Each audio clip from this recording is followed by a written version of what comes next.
On Larry King Now, I'm sitting down with Hollywood royalty actor Beau Bridges on Masters of Sex, the show that's earned him the most recent Emmy nod. It's been great because it's an opportunity for me to really represent what it was like for a closeted gay man in the 50s and 60s. And I don't know if you remember those times. I mean, we didn't even talk about not much about sexuality, but particularly homosexuality wasn't discussed. On growing up the son of Lloyd and the brother of Jeff. Was it ever competitive? No, because, you know, I'm so much handsomer than my brother, really. There was no... You are better looking. No. Plus, what's a tighty whitey? Tighty whities are the tighter Brief? undies, yeah. I've always worn them. My dad did. They keep you tight in. Okay, Beau. Moving right along. All next on Larry King Now.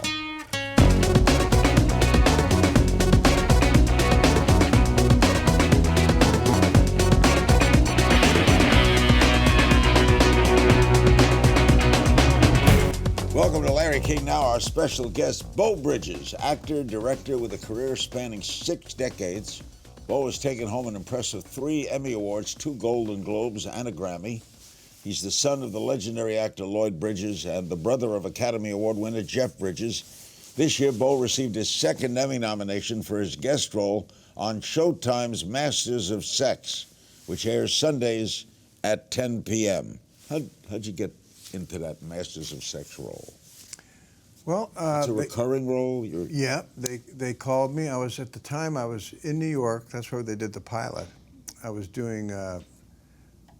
on Broadway in How to Succeed in Business Without Really Trying, which was... You replaced? Yeah, replaced John Larroquette. John Larroquette, a great show. It was a good opportunity. I'd never done that before, so, you know, that was kind of challenging. And I was doing that. That was my night job, and then my day job was in the pilot of this. It's a wonderful story. I remember reading the book about human sexuality that Masters and Johnson came out with. That's what the show's about. So I was interested, and as I read it, I looked at my part, and I said, well, you know, I'm playing the mentor of Masters and the provost of this major university, and it looks like this would be fun. And that was it, and then I did it, and then we were all excited because we got picked up, and my wife and I went to a Christmas party, and the execs all came up, and they were like, you know, giving me pats on the back and saying, we're so happy to have you with us, you were so great in the pilot, and they're kind of, I'm getting puffed up a little bit. My wife says she kind of saw it coming, and then the executive producer says, you know, we have a really interesting twist for your character. And I'm thinking, oh, you know, there's all these sexual things happening behind the scenes with these people, you know, and I'm the provost of the university. I'm probably going to be getting it on with some of the university cheerleaders, some of these co-eds or something. And I said, oh, what is it? What is it, you know? And they said, you're gay. My wife lost it because she knew where my head was going. But in the end, it's been great because it's an opportunity for me to really represent what it was like for a closeted gay man in the 50s and 60s. And I don't know if you remember those times. I mean, we didn't even talk about not much about sexuality, but particularly homosexuality wasn't discussed. And I'm was sure, not discussed. No, and I'm sure I had a lot of buddies who were gay, and I didn't even know it, you know. And this guy, you know, he is a powerful man. When they told you you were the character's gay, what was your first reaction? Well, like I say, you know, I've never played a gay man. I played transgender people twice, actually, and that was quite an experience. But that's not being a gay man, no. You know. And yeah, and once I realized what it was going to be, I thought it was a wonderful opportunity, like I say, to represent what that challenge is, especially back in the 50s and 60s. And unfortunately, I mean, there's a lot of ignorance afoot in the land during that time, but now, as you know, it's still happening. I mean, you know, young friends of my my own children, some of them can't come out to their parents because they feel uptight. And it's really a shame, I mean, because, it's ridiculous when we define each other by our sexuality. No one chooses it. Yeah, because we should be defined by our capacity to love, and that's it, Of course. Yeah. I would thought that it wouldn't be a big deal to come out now. I would think It's getting better. It is getting better. I think it's easier, but still, some people are uptight. You think gay characters on television pretty normalized now? The public accepts it. That's the most surprising change to me, the public acceptance. Yeah, I think so. In our show, Michelle Ashford, who is one of the creators of the show and heads up the wonderful team of writers, she told me early on, she said, you and because I'm a married gay man, too.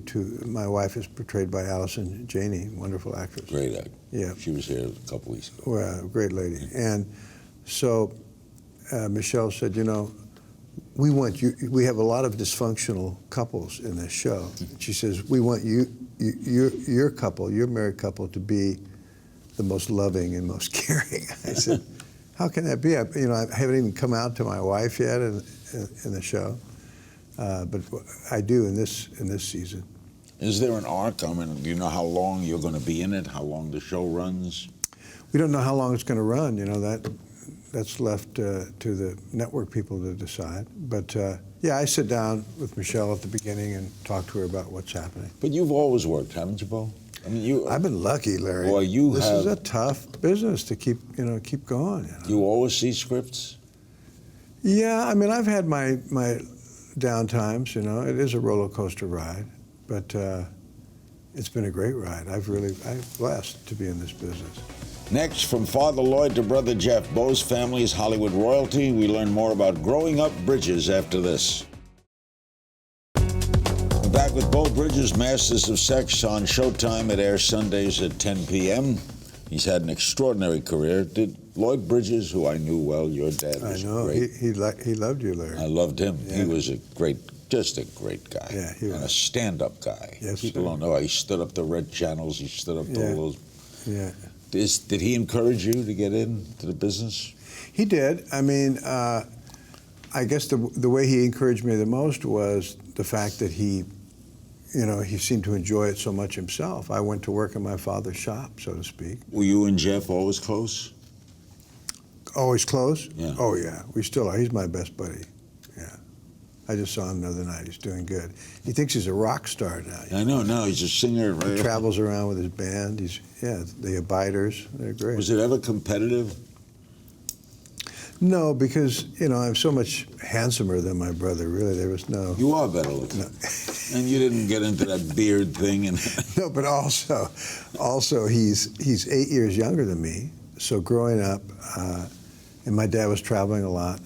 So, it was almost a father-son thing in a way. I mean, I showed him how to throw a ball and did a lot of that kind of stuff. Your father did so many great things, but he's going to be remembered a lot for airport.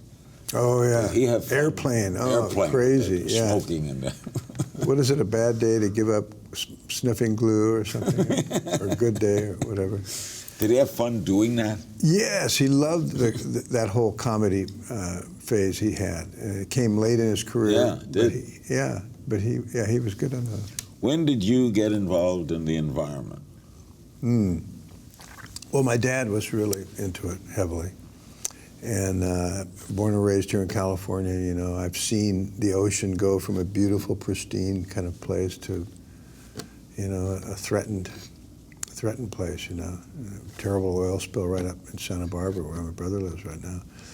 But 20 years ago, I was the first board president of a group called Wishtoyo, which is a Chumash word, meaning rainbow bridge. It was founded by a Chumash ceremonial leader, Matiwea, and we have built a an ancient Chumash village right on the bluffs in Malibu, right across from the Malibu Riding and Tennis Club, Nicholas Canyon Park. And our outreach is to save the coastline and the oceans, and to also save the sacred Chumash sites. And I've been really active in that for quite a while. What do you think of Obama's clean power plan? Well, I think he's always had an eye out for the environment and understands that this is our only place. I mean, when this planet goes, we're gone. So we got to take care of it. Mother Earth. What do you think of the fight against it? The coal industry and the various states' attorneys generals, or? Yeah, it's always the challenge is, I think people understand the intelligence of finding alternative energy sources, but it's the money involved, isn't it? It's how do you transition and put all those people that were working in those industries and put them to work in the new industries that will keep us alive and sustain us. Yeah, I mean, my oldest son, Casey, is now building self-sustaining communities in Africa. Really? Yeah, and he's studying it. He's getting his master's in that. So he's kind of carrying on my dad's A dream. great writer said one of the problems he had with the environment, and he was very pro-environment, is it's hard to get people to talk about generations not yet born. That's a good one. Because a man likes to build a monument to himself. He desires immortality, so smokestacks. He just wants to see, That's Bridges true. and Son. But now it's happening, the challenge is happening so fast to us that we're feeling it right now with all these weird weather changes and the droughts and all that. I mean, that's not just, magic. We're doing that to ourselves. Yeah, and there are still deniers. Yes. Which is amazing to me. There are people. Do you get involved in politics? Do you get involved like the presidential race? I'm curious. What do you make of this Republican group? Yes, it's going to be interesting, isn't it? With the Trumpmeister in there. The Trumpster. Yeah, I don't know. I mean, I'm curious about it. I don't really know too much about it. Do you ever support candidates, get involved openly? I have, yeah. I was talking the other night about and I'd be curious to know who your two favorites are. We were discussing the two favorite presidents of my lifetime. And well, I do it from an interviewing standpoint. Yeah, because you've probably talked to most of them. 7. Okay, so Clinton, okay. And from a fascinating standpoint, Nixon, because he was... I portrayed Nixon, That's right. That's right, I did. I had to shake my jowls around. He was so bright. Interesting. And so hung up on... He was really conflicted. Conflicted. Who are your two?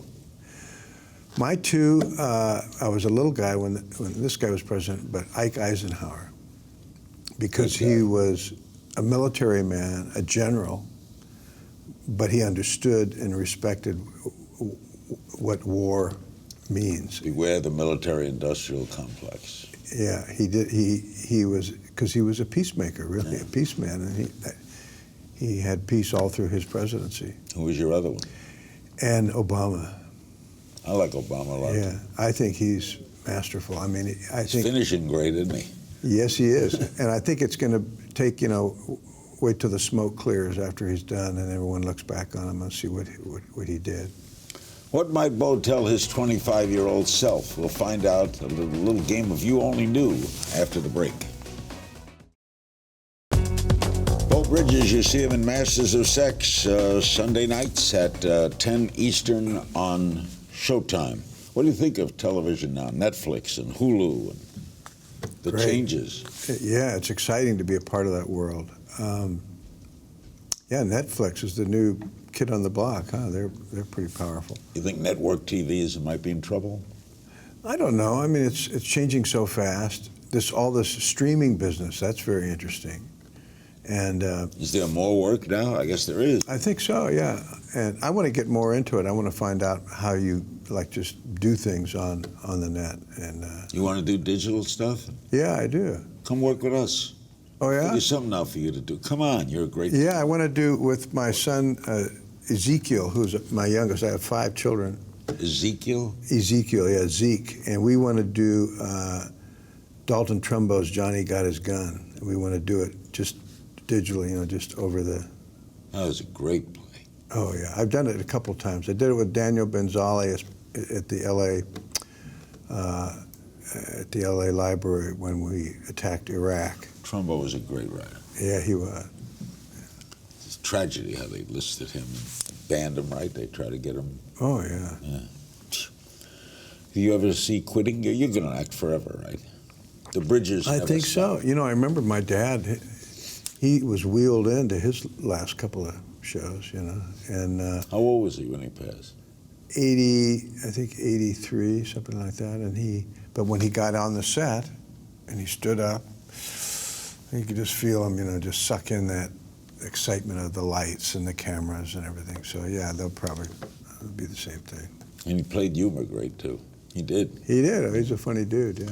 Okay, we play a little game of If You Only Knew. I just throw some questions at the wonderful Beau Bridges. Remember the first girl you kissed? Yeah, my mother. It's a safe one, Larry. She was a great woman, right? Yes, she was, Dorothy. The General, we call her. The General. Proudest accomplishment?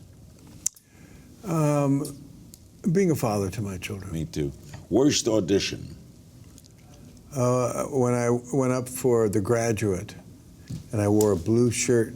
For Dustin Hoffman's part? Yeah, and I wore a blue shirt, and Lawrence Turman, the producer, as I shook his hand, said, "Thank you very much," and as I left, he says, "Oh, I see, you wore a blue shirt to match your blue eyes." Best piece of advice you ever received? Respect from my dad, that word I heard all the time. Respect yourself, respect your fellow man, respect your environment. What do you like best about living in L.A.? Hanging out with my wife, Wendy. How long you married? 31 years. Least favorite thing about L.A.? Traffic. I was stuck in it coming here for like... Piece of advice you'd give your 25-year-old self? Be kinder to your body and your health. I took everything for granted when I was that age. You weren't going to die, right? Nobody. Exactly. Role you regret turning down? None of them. I've really been fortunate. Favorite movie you acted in? Maybe The Fabulous Baker Boys, because I got to do it with my bro. Playing piano and Michelle Pfeiffer on the piano. Yeah. That was a great movie. Thanks. It was fun. Was that the only one you did with your brother? Yeah, we co-hosted Saturday Night Live one time. If not acting, what? Probably coaching basketball, baseball. I've coached all my kids' teams, my 5 kids. Funniest fan encounter? Masters of Sex, right? I get out of a car, I'm going into a hotel, and this guy says, Mr. Bridges, will you take a picture? So I walk over, and my wife is kind of standing next to me. She walks off here like this, and there was a roping off the fans, and I said, yeah, come on, come here. And the guy stands next to me, and he had a friend holding the camera, and the sun was kind of in my eyes, and I couldn't see too well. I put my arm around him like this, and right before the picture, my wife comes flying through and pushes this guy away, and I look just in time to see he's got a huge card with a giant erect penis drawn on it that he's got a hold under my neck. That wasn't too long ago. This might lead to the next one, downside to fame. It's the same answer. The downside to fame? Yeah, okay, go ahead, move on. What is something no one knows about you? Come on, Beau, reveal it for the first time. Yeah, no one knows about me. Well, I continue to wear tighty-whities. I don't know, my parents, my kids. Tighty-whities? Are you a boxer guy? You wear boxers? I wear boxer briefs. Yeah, well, it's a problem for you, Larry. What's a tighty-whitey? Tighty-whities are the tighter Brief? undies, yeah. I've always worn them. My dad did. To keep you tight in. Okay, Beau. Moving right along. Our final moments with Beau Bridges will include his answers to social media questions. He's a Masters of Sex son. Don't go away. Our final moments with Beau Bridges. You see him in Masters of Sex, airing Sundays at 10 p.m. on Showtime. Great actor and a great guy and a great person. We have some social media questions. Joe Gailey on Larry King Now blog. Will Arnett is one of my favorite comics. What was it like working with him on The Millers? Oh, yeah. Will Arnett was our captain, as I called him on that show. And it's tough, live theater, you know, multicams. And he had most of the dialogue, and he was very generous and wonderful guy. And a good father, too. He had his kids always on the set. I like that. At Bub Vigsgo on Twitter, what's your favorite role from your storied career? Well, we mentioned probably the Baker Boys, Fabulous Baker Boys. Of course, you worked with your brother and the role itself, right? Yeah. Another one that I liked was Without Warning, the James Brady story, the life of Jim Brady. I knew Jim and his wife very well. Sarah and Jim, huh? Both of them gone, but great people. They were something. Yeah. John Crabtree on Facebook, did you ever vacation with your brother Jeff, and if so, where? Yeah, we have. We've gone to the Hawaiian Islands. We've been there together. I always feel like I'm on vacation when I'm with my brother, wherever we are. Have you always been close? Yes, always. That's really nice. It's very cool. You must have fought as kids, though, right? Didn't you fight? My dad. 6 years? My dad taught us how to box, both of us, and so we boxed around with gloves a lot. You know, we never fought in anger or anything, but we boxed in gloves. And my brother, when he was about 16 or 17, came close to knocking me out. I don't know if I was all the way out, and that was the last time I fought him. He's a big dude. Did you know he could sing? Yes, I did. In fact, when he was about 16, I gave him his first guitar, my Dan Electro guitar, which if he had not given it to a friend, would probably be worth several $1,000s. Now, it was a little funky guitar at that point, but now worth a lot of money. Lisa Lamborn on Facebook, do you believe genetics play a role in your family in a multidimensional career? Yeah, I guess genetics has something to do with, what happens with family. But I think probably more than anything is just how, what is the dynamic between the members of the family. My mom and dad were great parents. I really was fortunate. Married a long time, right? Yeah, over 60 years. Michael Trepp on Facebook, what do you make of U.S. Senator Bernie Sanders? He's got my attention, that guy. Been with us a lot. Great guy. Yes, I'd love to meet him. He's got a lot of great things to say. I'm just beginning to be aware of him now. You'd like him a lot. I bet I would, yeah. And Ken Dawson on Facebook, what's the one thing you admired most about your dad? I think that I admired him as a father. I mean, I'm trying to be as good a dad as I can to my 5 kids, and I think that's probably the most challenging and difficult thing I've ever tried. And he was so present for his family, for all his children. Has your career taken you away from the family? A little bit. You did a Broadway show. You had to go to New York. Right? Yeah. My family always comes and visits me, and when they were smaller, we'd take the kids everywhere, like my dad did. Mm-hmm. What was Broadway like for you? Scary. Dancing around, jumping around. How did they find you for that part? I don't know. I mean, Rudy Valley. Oh, I know why. I know why. Because I did Guys and Dolls at the Hollywood Bowl. And, Abe Burrows wrote that. Yeah. And Jimmy Burrows saw me in the Hollywood Bowl do Guys and Dolls, and I think he... Did you play Nate in Detroit? No, I played Father Arvide. Velvet, I can wish you, that whole song. And then Jimmy later directed me in The Millers. He was our director. But I think that's how it happened, maybe. What was opening night on Broadway like for you? Oh, just frightening. I had 2 scenes in front of an elevator, and I came out, and waited for the actor who was supposed to be in the scene with me, and they weren't coming. I said, oh, no, the guy's missed his call. And then someone else came out, another actor, and I said, ooh, it's that scene I'm doing. Totally spaced it, I mean.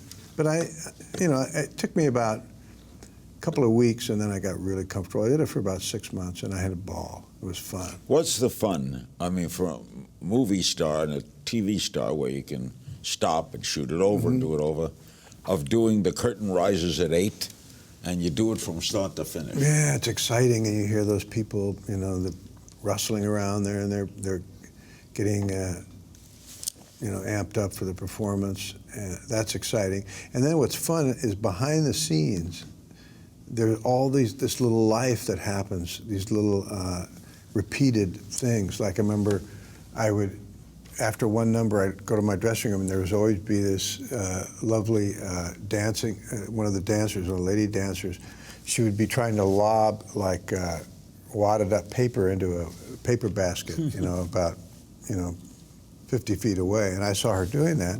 So one night I went and started, I'm competitive, and I started doing it. So that way, every night, right at the same time, we'd be doing it. Those little things, I love that. Great having you with us, Beau. Hey, Larry, Wonderful. always great. Big thanks to my guest, Beau Bridges. Sure to catch Masters of Sex, 10 p.m. Eastern on Showtime Sunday nights. Also, follow me on Twitter at King's Things, and I'll see you next time.